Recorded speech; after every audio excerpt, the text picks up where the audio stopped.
2029లో YCP ఎలా గెలవాలి అనే దాని మీద కసరత్తు మొదలైందట.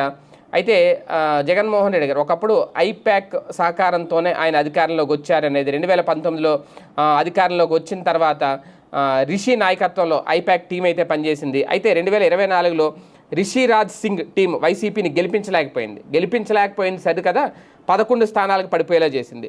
దీంతో రిషిరాజ్ టీం ఒక రకంగా పక్కన పెట్టేశారట జగన్మోహన్ రెడ్డి గారు. అయితే కొత్త వ్యూహకర్త కోసం ఎదురు చూస్తున్నారట.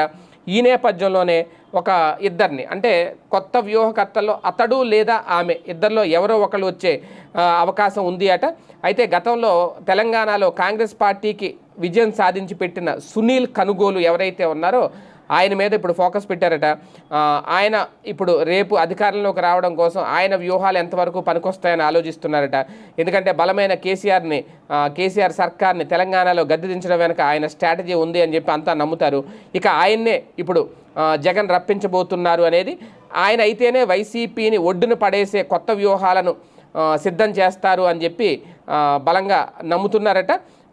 అలాగే ఒకవేళ ఆయన కాకపోతే ఈ మొన్నటి వరకు పనిచేసిన ఐప్యాక్లోని రిషిరాజ్ సింగ్ టీంలో చురుకైన పాత్ర నిర్వహించి ఇటీవలే ఆయన టీం నుంచి తప్పుకున్న ఒక యంగ్ అండ్ డైనమిక్ లేడీ, అలాగే న్యూ టాలెంటెడ్ స్ట్రాటజిస్ట్ అట. ఆమె పేరైతే ఇంకా బయట పెట్టట్లేదు, కానీ ఆమెను కూడా పిలిచే అవకాశం ఉందట. ఈ ఇద్దరిలోనూ సునీల్ కనుగోలు కానీ లేదంటే ఈమె కానీ ఇద్దరిలోనూ ఒకళ్ళని తొందరలోనే జగన్ తన ఎన్నికల వ్యూహకర్తగా నియమించుకునే అవకాశాలు అయితే కనిపిస్తున్నాయట.